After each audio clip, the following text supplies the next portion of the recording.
All they do is take care of the animals, with particular concern on feeding them.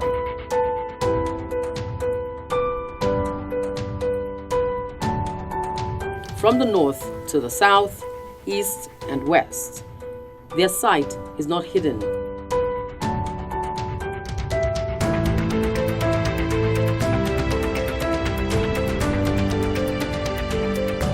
In Nigeria, cattle are traditionally raised in most parts of the north and routinely imported from neighboring countries like Niger.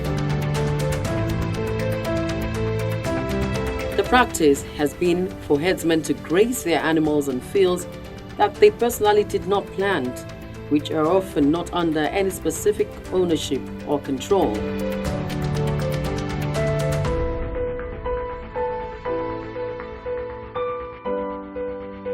The changing trends in the environment, especially in the north, where insurgency is continuing unabated and pressure is mounting on traditional pasture lands, have forced cattle owners to move southwards in growing numbers.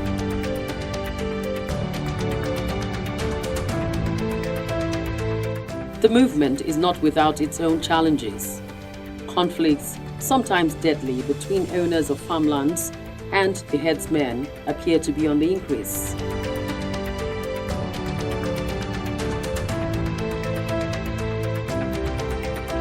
On September the 21st, 2015, an elder statesman, Chief Olufalai, was kidnapped on his farmland in Ondo State, southwest Nigeria.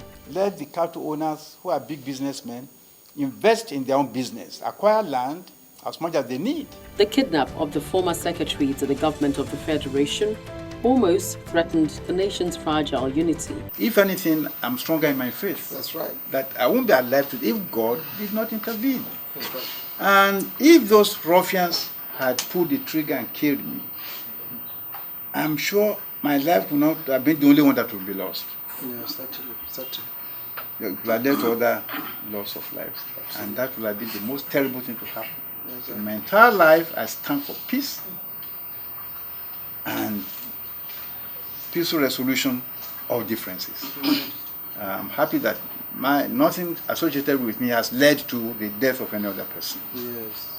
I thank God, and I'm praying that God must have a purpose, and that purpose should be to remove this threat to human life Yes. and to inter-ethnic, inter-community unity. Yes. If it does so, then what I suffer will be nothing at all. Yes. I will in fact count myself privileged and honored to have suffered so that a peaceful resolution of an old problem has come to pass. There are challenges, there are way out.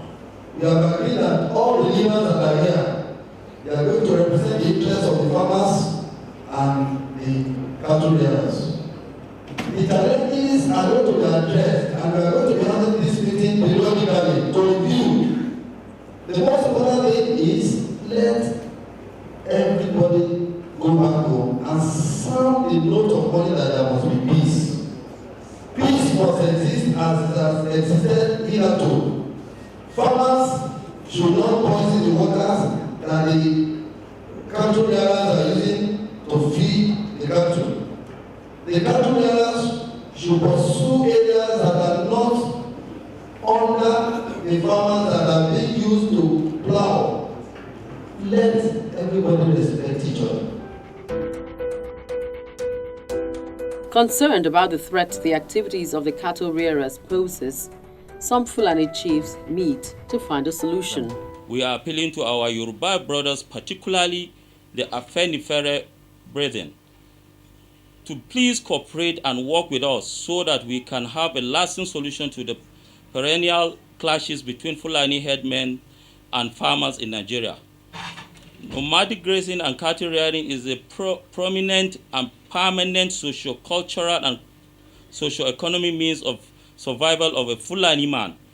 To stop this cultural trade and means of survival of centuries old, it is like bringing the Fulani clan into extinction. We know the advanced country, they deal with ranching. This is what we inherited. Moving from one pasture, moving from one place to the other. We are coming to become a ranchers too. but it's a gradual process. When the facilities are not there, how do we become ranchers? Like the elder statesman that they kidnapped. He said everybody should go and acquire land. How many people could surrender their lands for this cattle production without the effort of government? There's yet another dimension to this. Another threat shows up: cattle rustling. Those involved in this don't rear the animals. They forcefully get them off their owners at gunpoint. Recently, in Kano, a state in the northwest, 224 cows were recovered from cattle rustlers who have been a major threat to the locals. It is suspected that the cattle rustlers have links with the Boko Haram insurgents who are said to get their meat from stolen cattle.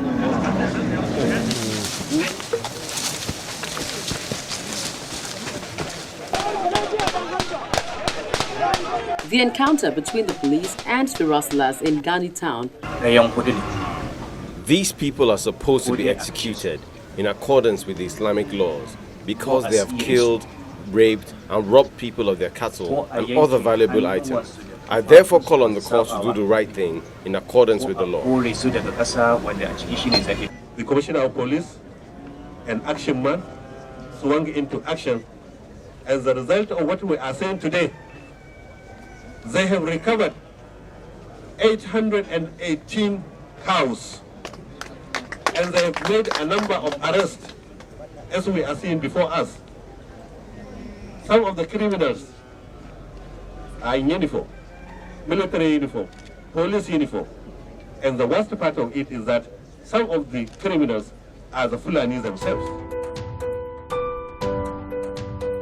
In nearby Katsina, another northern state, the concerns about cattle rustlers heightened. The governor, Aminu Masari, wants the Nigerian army to intensify action and put an end to the incessant killings by the Fulani cattle rustlers. And just as cattle rustling is heightening and posing another security threat, the destruction of farmlands by grazing cattle seems to be more contentious and must be tackled. In 2013, the House of Representatives Committee on Agriculture held a public hearing on a bill seeking to establish a National Grazing Route and Reserves Commission. The bill is virtually a replica of another bill currently pending at the Senate. The two bills are meant to tackle the challenges posed by the emerging security challenges posed by the movement of the Fulani nomads and their cattle across the country. The issue of appropriating grazing reserves for the purpose of doing mechanized farms, which they use to collect loans from banks, and you and me know they don't even farm there. It's all part of most of the lands they have grabbed are grazing lands. It's not only peculiar to any region of the country. Even the far northern states are also guilty of it.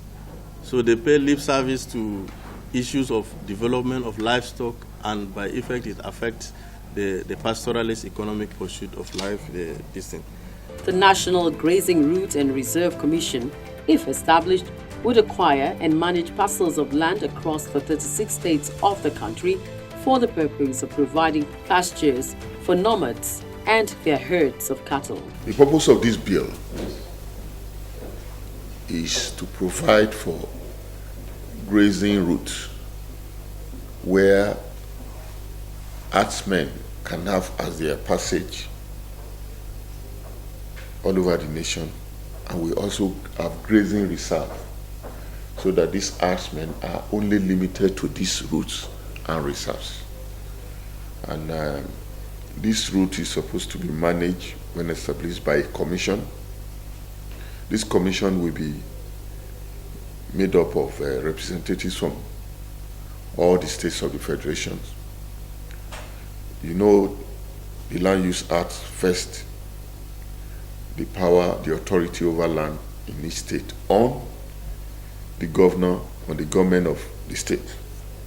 So for this act to be able to be put in place, you have to have representatives from all the states of the Federation, because every state they're supposed to provide land for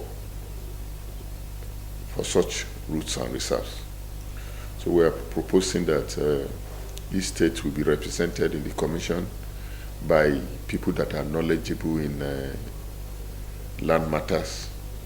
You know, every state has Ministry of Land, so they are going to send experts to be part of the commission. So basically, the purpose of this bill is to confine our herdsmen to these routes and reserves all over the Federation. You find out that you have herdsmen, even if you see them on the highway, you see them even within Abuja, you see herdsmen in Abuja highway. So when we have these routes in place, when we have this bill in place, it will be illegal for them to go into places that are not grazing routes nor grazing reserves. And that will solve a lot of problems. That will solve the conflict we are having all over the place. It's going to foster peace and unity all over the Federation. And we are going to have all this issue of kidnapping and cattle rustling will be a thing of the past. And it will also increase output, because our farmers that are complaining that their farm are being invaded by herdsmen, when they are going to have increased output. Even the cattle, the herdsmen also will have increase in their pastoral farming.